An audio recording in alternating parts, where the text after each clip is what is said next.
Nahajamo se v marcu leta 2022 in po COVID-19 se je sedaj pričela največja kraja za časa našega življenja. Naša življenja se bodo samodejno popolnoma spremenila. Za težo denarnic pa kmalu sploh ne bomo imeli več problemov. In lep pozdrav vsem skupaj. Zdaj bi najprej potrdil iz 53. Zoom srečanja, če ima kdo kakšne pripombe. Če nima nihče pripomb, smatramo, da je 53. srečanje v zapisnik potrjen. Danes bom čez 2 minute govoril o Klausu Schwabu, ki ga zelo ljubim. In se bomo vprašali, ali nas res želi ubiti nežno in počasi. Ob 16:30 bo Dušan Povše govoril govoril o duhovnosti. Človek v resnici samo misli, da ve, ali je to res. Ob 17:20 bo Iviljana Belis govorila o zvestobi ljubezni. Ob 18. uri bo Ervin Lotrič imel govor, zakaj Rusi nepravično napadajo Ukrajino. Pa bom zdaj še dodal, ali je to res. Mislim, da bo bolj tako to izgledalo. In na koncu bom še nekaj minut si za zaključen govor vzel. To je to.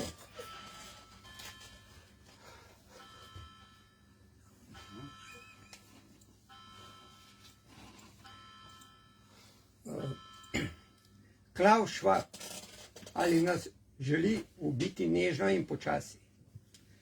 Nadaljevanje njegove velike ponastavitve je velika prevara. Vsaka civilizacija je zgrajena na plasteh mitologije. Ustanovitelj in predsednik Svetovnega gospodarskega foruma Klaus Schwab v svoji nedavno izdani knjigi The Great Narrative promovira nov globalni mit, ki temelji na empatiji in sodelovanju. To je izjemno, če upoštevamo, da je pred 5 leti v 4. industrijski revoluciji mirno razlagal, da bodo uspešne družbe prihodnosti pametne kolonije termitov, ki se plazijo z dvonožnimi kiborgi.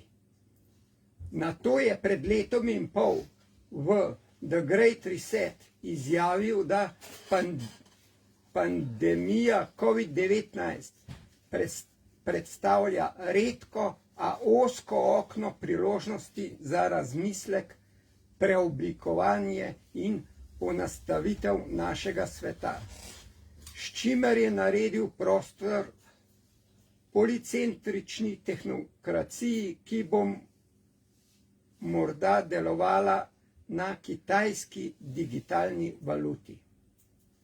Ker večina od nas noče postati gensko urejenih, nevroizboljšanih, bioničnih prejemnikov socialnega varstva, ki jih roboti opustijo, in ker njegov naglas zveni kot zlobnež Stasi, je Schwab postal magnet za krivdo in ljudsko sovraštvo. Fašist za nekatere, komunist za druge, tehnokrat za večino. Tokrat, kot da smo vsi pozabili na svoje sume, kliče po novi pripovedi. Odlični pripovedi, kjer potrebuje le ljubezen. Ta nastajajoča pripoved je najbolj koristna, ker kaže, da je ta sposobnost skrbi predpogoj za uspešno sodelovanje, odvisna od občutkov, lastnosti in čustev, ki jih je mogoče spodbujati in celo poučevati. Ljubezen in naklonjenost čeprav imata družbeno razsežnost, sta globoko osebni in ju je težko posnemati na družbeni ravni. Toda druge lastnosti je mogoče lažje izkoristiti za družbeno dobro. Empatija, sposobnost razumeti in deliti čustva drugega, je ena izmed njih.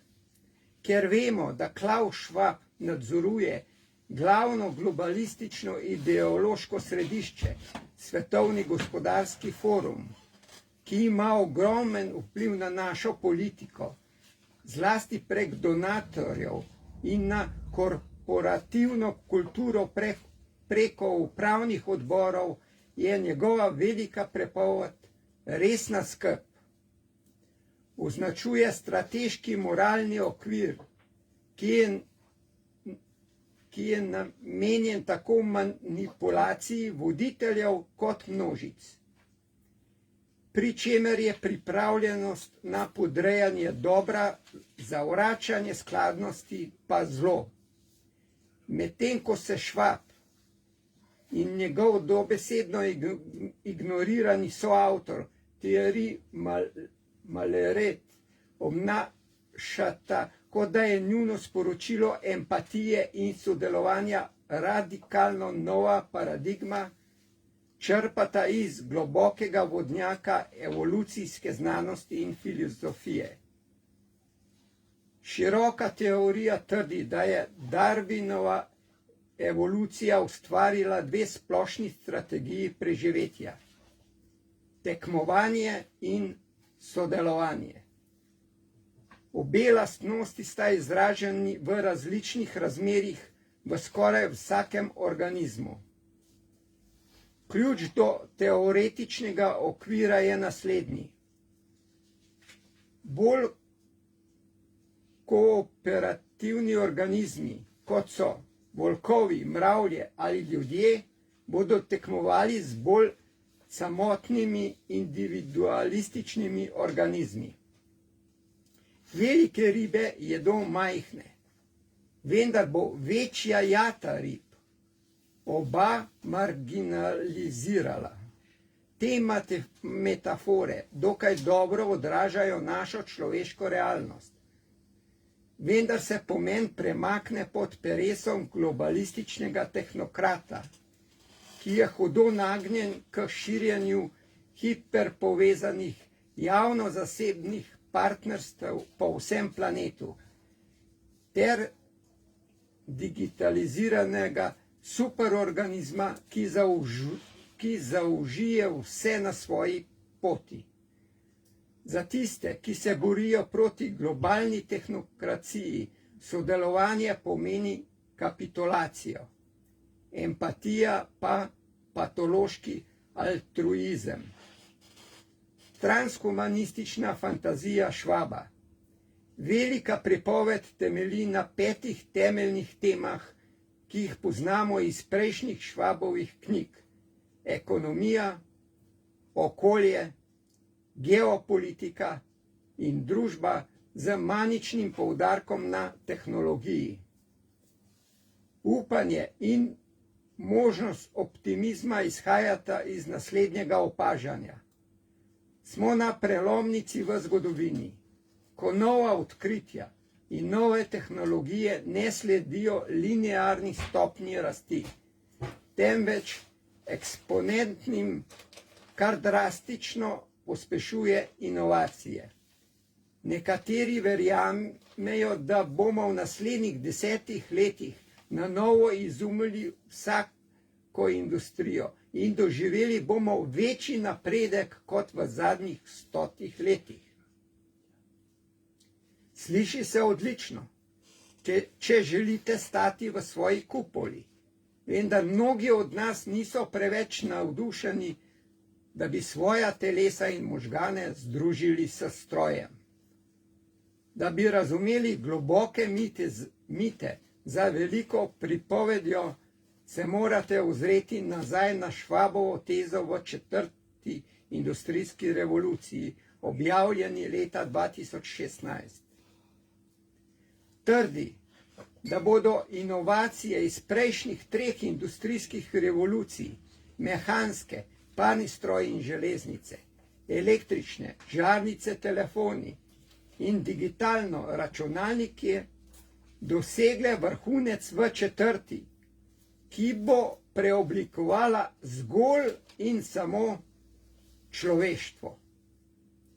Združevanje fizičnega, digitalnega in biološkega sveta, piše Schwab, je v središču 4. industrijske revolucije. Kaj to pomeni v praksi?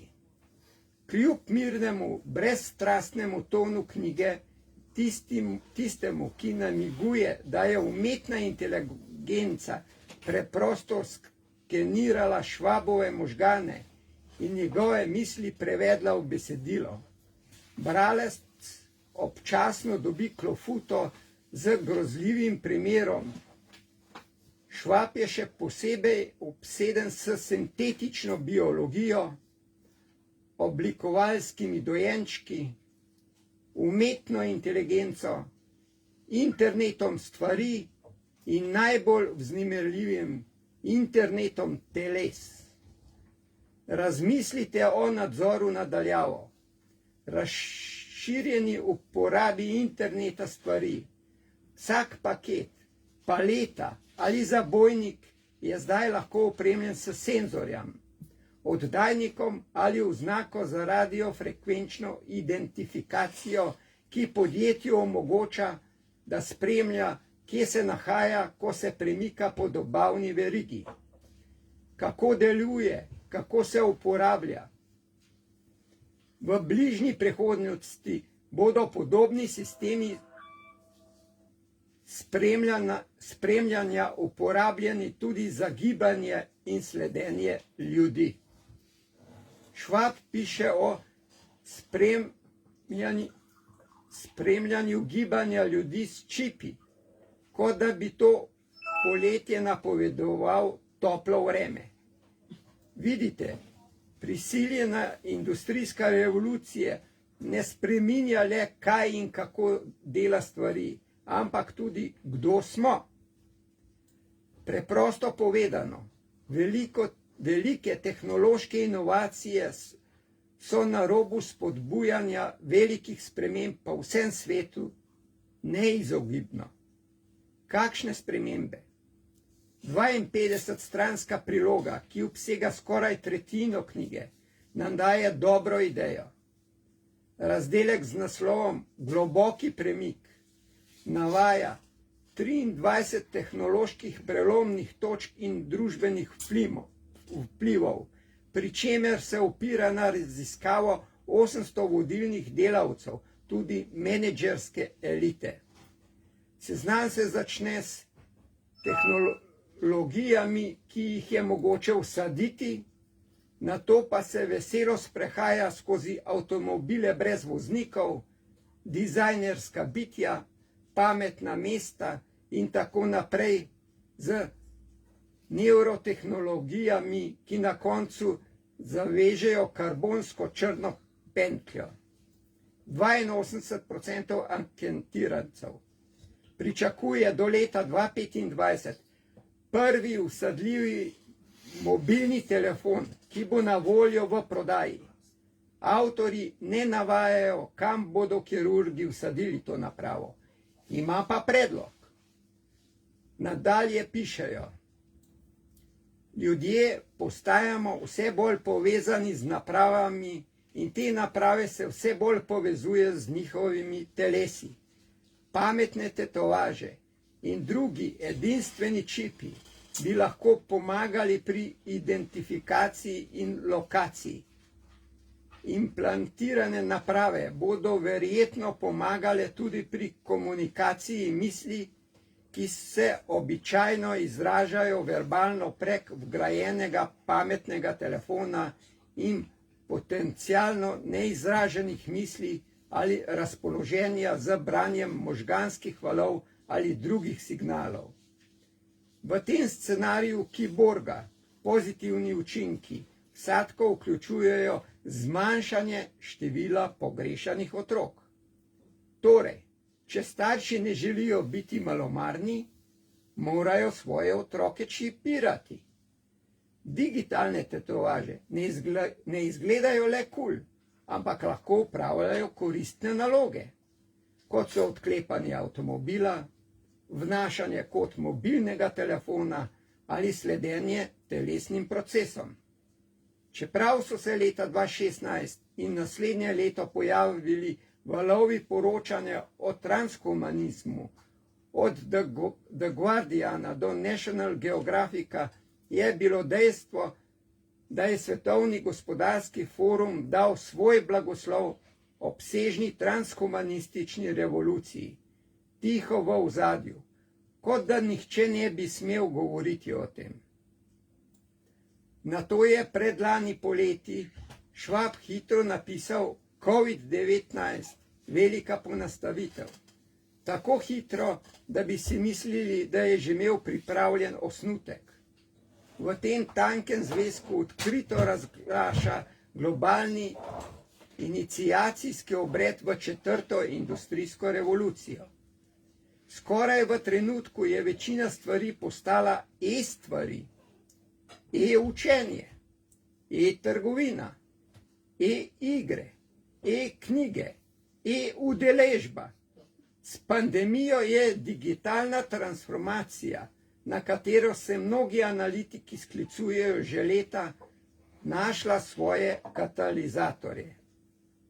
Eden glavnih učinkov zaprtja bo širitev in napredovanje digitalnega sveta na odločen in pogosto trajen način.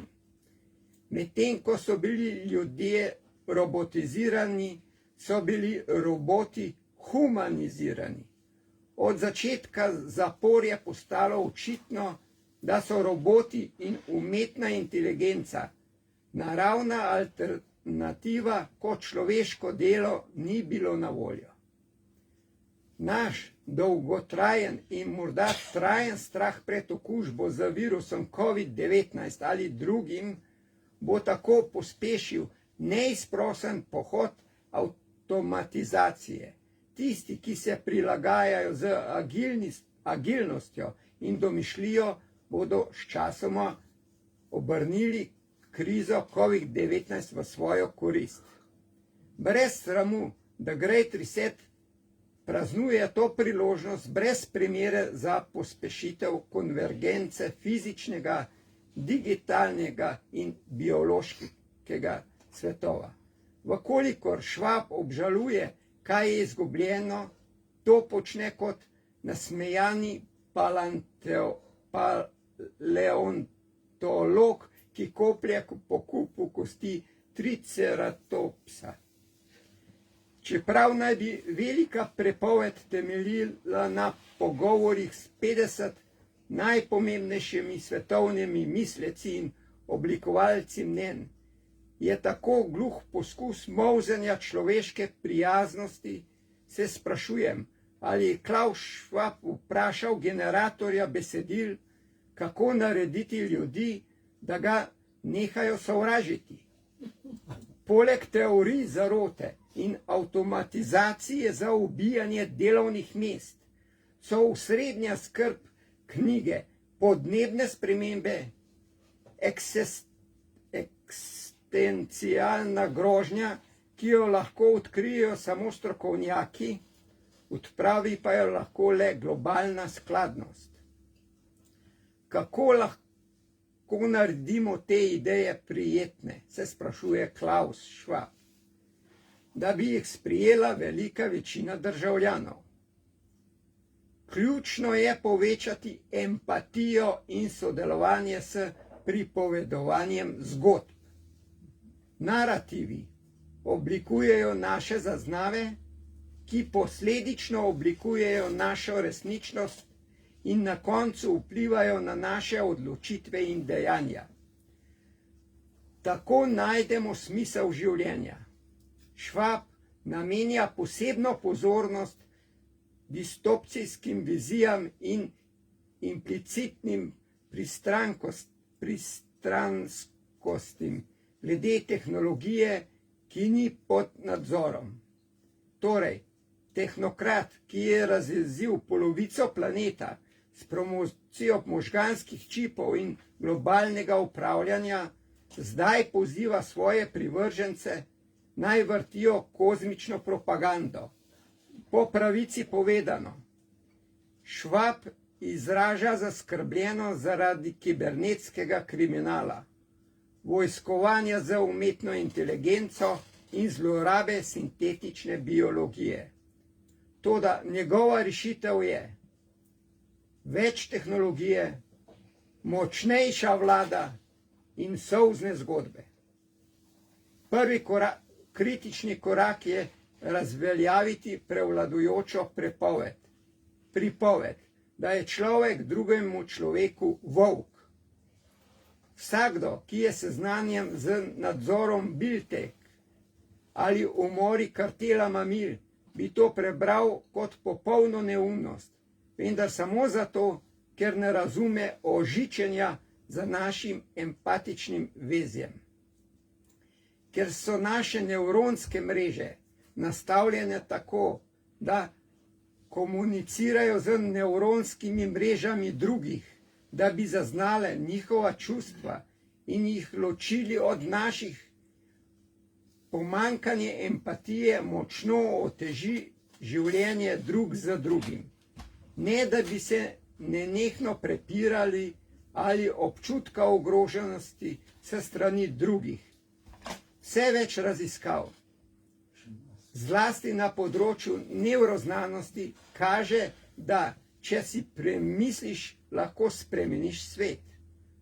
Zato morajo oblasti, da bi ljudi prisilile k sodelovanju, sprožiti kroge empatije javnosti s prosocialnimi politikami. Če vam to ne ogreje srca, ne bo nič. En pomemben nastop bi lahko bil načrt sestavljanja in okrepitve in opolnomočenje skupnosti, ker mora globalno upravljanje sobivati z lokalno močjo na način, ki ga naredi vključujoče. V nasprotnem primeru tvegate populistični odziv. Izključili bodo globalne trge in postali izključujoči, ali pa bodo izključili priseljence in to bo Amerika za rojene Američane. Kar imam v mislih je tisto, čemur pravim vključujoč lokalizem. Meje obkrožajo vašo lokalno skupnost, vendar so porozne meje. Kdor se želi pridružiti, lahko pride. Nekaj mi pravi, da niti Svetovni gospodarski forum, niti Kitajska ne bosta kmalu sprejela vključujočega lokalizma. Da bi razumeli bistvo te retorike, si samo predstavljajte svet, kjer je populistični Zahod opustil svojo obrambo, medtem ko elite, ki segajo po svetu, krepijo svojo. Na vse zadnje bi morala biti ideja, da bi globalisti manipulirali z empatijo, da bi oslabili svoje nasprotnike. Prav tako besna kot želja po zabadanju lobanj z možganskimi čipi. Ne, da je stari Klaus pozabil na te. S tehnologijo prevladuje občutek velikega optimizma.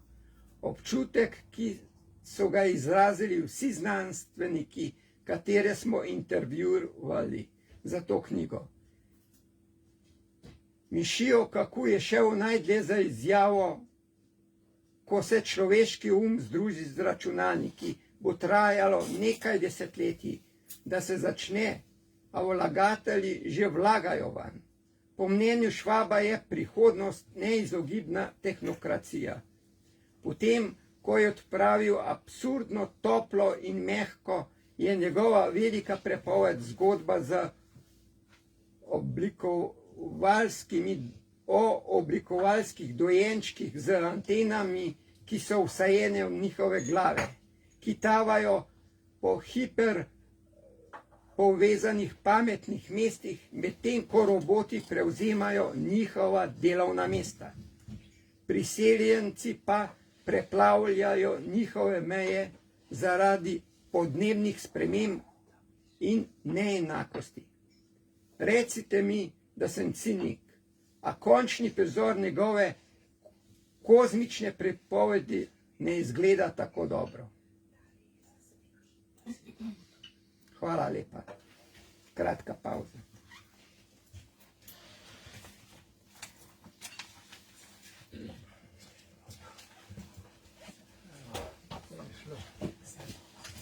Ok. Interesno. Dobro. Ne vem.